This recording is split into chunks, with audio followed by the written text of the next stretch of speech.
नमस्कार दोस्तों, मैं गंगा दादू। आज हम एक नई वीडियो के साथ आपके सामने उपस्थित हैं और आज का विषय छोटे बच्चों को लेकर बच्चे बच्चे जिनको प्रॉब्लम है और बड़ी कॉमन प्रॉब्लम है कि बर्थ के टाइम जिन बच्चों को ऑक्सीजन की कमी हो जाती है या जिनको मालूम है उनको बताया कि सेरेब्रल पाल्सी सीपी एक बहुत ही कॉमन फैक्टर निकल के आ रहा है छोटे बच्चों में। एक्चुअली में तो जो ये बर्थ के समय एक कुछ सेकंड के लिए ऑक्सीजन नहीं मिल पाती, जिसकी से वजह से बच्चे दिमागी लेवल पे बीमार होते हैं, हाथ पैरों से प्रॉब्लम में आते हैं, बॉडी का बैलेंस नहीं होता, गर्दन नहीं ठहरती और आवाज़ भी नहीं रहती। यानी कुल मिलाकर दो प्रकार की प्रॉब्लम सामने आती हैं। एक आती है मेंटली रिटार्डेशन की, यानी दिमाग से पूरी तरह से फिट ना होना, और फिट क्या और अधूरा क्या, मतलब दिमागी लेवल पे बच्चा एक तरह से नॉर्मल नहीं होता। दूसरी एक समस्या आती है फिज़िकल फिटनेस की, यानी बॉडी जो है वो नॉर्मल नहीं होती, हाथ पैर भी टाइट होते हैं, खड़ा नहीं होता, बैठता नहीं। इवन कि बच्चा 2-2, 3-3 साल के हो जाते हैं, 4-4 साल के हो जाते हैं, लेकिन उनकी गर्दन नहीं ठहरती। जब गर्दन नहीं ठहरती तो वो बैठते भी नहीं हैं, खड़े भी नहीं होते हैं। तो कुल मिलाकर के बॉडी और दिमाग दोनों का जब असुतन एक तरह से इम्बैलेंस होता है तो ये जो परेशानी आती है इसको बोलते हैं सेरेब्रल पाल्सी। इसके साथ साथ एक और बहुत सारी समस्याओं में एक समस्या और जुड़ जाती है और वो है एपिलेप्सी, मिर्गी। बहुत सारे बच्चे ऐसे हैं जिनको खाली सेरेब्रल पाल्सी है, लेकिन बहुत सारे बच्चे ऐसे हैं जिनको मिर्गी भी है, यानी एपिलेप्सी भी है और साथ में सेरेब्रल पाल्सी भी है। जब ये दोनों समस्याएं आ जाती हैं दोस्तों, तो सेरेब्रल पाल्सी की कारण तो फिजिकल बॉडी गई, लेकिन एपिलेप्सी की वजह से जितनी बार भी अटैक आएगा उतनी बार में ही बच्चे का या बड़े का, जिसको भी है ये प्रॉब्लम, दिमाग के सेल्स डैमेज होते हैं, दिमाग कमज़ोर होता जाता है। हमारे यहाँ बहुत सारे ऐसे बच्चे हैं जिनको दिन में 200-200, 300-300, 400-400 बार भी अटैक आते हैं, लेकिन धीरे धीरे ट्रीटमेंट के बाद वो सब बंद हो जाते हैं। आज का विषय में भी हम लोग सेरेब्रल पाल्सी और एपिलेप्सी दोनों पर बात कर रहे हैं। लेकिन आज जो बच्चा मेरे सामने है जिसका ट्रीटमेंट हमारे यहाँ चल रहा है करीब 3-3.5 महीने से, और ये सेरेब्रल पाल्सी का बच्चा है, सीपी का बच्चा है। बच्चा करीब 2-2.5 साल का है। अभी 3-4 महीने के ट्रीटमेंट के बाद आप खुद इसके बच्चों के माँ बाप से सुनोगे कि उस बच्चे में किस तरह के चेंजेस आए हैं और वो बच्चा अभी कितनी प्रोग्रेस की तरफ जाता जा रहा है। अभी ट्रीटमेंट की शुरुआत है। ट्रीटमेंट तो मैंने करीब 1.5 साल का लिखा है, क्योंकि दिमागी लेवल पर फिजिकल फिटनेस भी, बच्चे को स्कूल भी जाना है, बच्चे को समाज की धारा में भी जीना है, संसार में लाइफ को नॉर्मल स्थिति में जीने के लिए जो इनके ट्रीटमेंट में टाइम लगता है वो करीब 18 महीने का टाइम लग जाता है। कई लोग थोड़े जल्दी भी ठीक हो जाते हैं और कई लोग अगर ज़्यादा हालत ख़राब है तो ज़्यादा भी टाइम लग सकता है।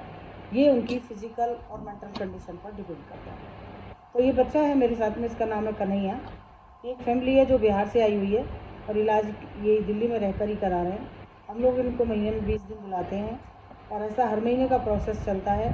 ये बच्चा जब ही आया था ना बैठता था, ना गर्दन ठहरती थी, हाथ पैर सब ऐसे टाइट थे इसके, और दिमागी लेवल पे कुछ बेहतर था, लेकिन अभी और ज़्यादा इंटेलिजेंट हो गया है।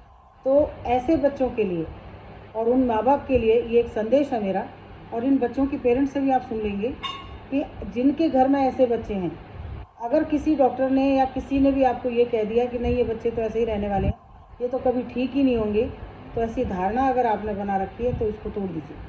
ऐसा नहीं है, दुनिया के अंदर साइंस ख़त्म नहीं हुई है। दादूस एक्यूपंक्चर में हम आपका वेलकम करते हैं और ये सेंटर हमारा दिल्ली में है।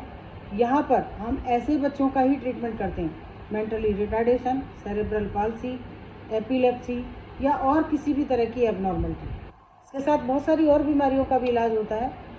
इलाज के मेथडों में अगर हम जाएंगे तो हमारे यहाँ जो मेन ट्रीटमेंट आते हैं वो आता है acupuncture, micro acupuncture, oxygen, compress oxygen है हमारे जब पूरी यूनिट लगी हुई है, वो बच्चे को बड़े को सबको देते हैं।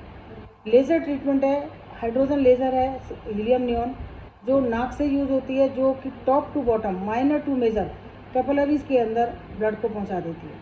तो बॉडी का एक एक सेल, ब्रेन से लेके बॉडी तक सबको नरिशमेंट हो जाती है। साथ में कुछ डाइट डिस्क्राइब करते हैं। वो डाइट अगर साथ साथ बच्चे को दी जाए या बड़े जिनको बीमारी है, चाहे कोई एंक्लाइजिंग स्पॉन्डिलाइटिस का पेशेंट है, चाहे ऑस्टियोआर्थराइटिस का पेशेंट है, चाहे अस्थमा का पेशेंट है, या किसी को एवास्कुलर नेक्रोसिस है या ऑप्टिक एट्रोफी है, बहुत सारी डिजीज़ है जिनका ट्रीटमेंट दादूस एक्यूपंक्चर में चलता है। और ये सारी की सारी टर्मिनल इलनेस कहलाती हैं, यानी क्रिटिकल ट्रीटमेंट्स हैं ये, जिनको हम करते हैं और सक्सेस रेट हमारा 100% जाता है। इसमें हमें किसी तरह की कोई प्रॉब्लम नहीं आती, लोग बहुत जल्दी से अच्छे होते हैं। अब जैसे कि मैंने कहा कि ट्रीटमेंट बच्चों का करीब 1.5 साल जाता है, लेकिन हम यहाँ आपको 4 महीने की रिपोर्ट दिखा रहे हैं। तो अगर बच्चे का 4 महीने में ये प्रोग्रेस है तो 1.5 साल में क्या होगा?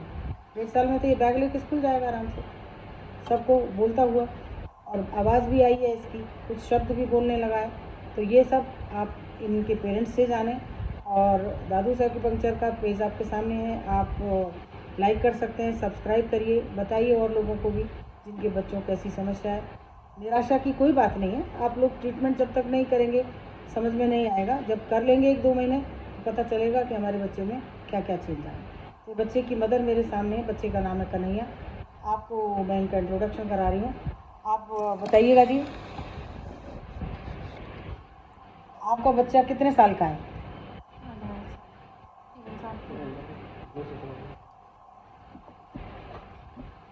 कितने साल का है?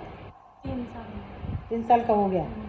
अच्छा, और यहाँ पे ट्रीटमेंट कितने दिन से चल रहा है आपका? 2 महीना हो गया। 2 महीना हो गया, तीसरा चालू है। अच्छा, तो ये 2 महीने के ट्रीटमेंट में ये बच्चा सेरेब्रल पाल्सी का है? हाँ जी, हाँ। बच्चे को सीपी है ना, सेरेब्रल पाल्सी। हाँ। तो अभी 2 महीने के ट्रीटमेंट में आप ये बताएं कि इसको क्या क्या फ़ायदा हुआ है?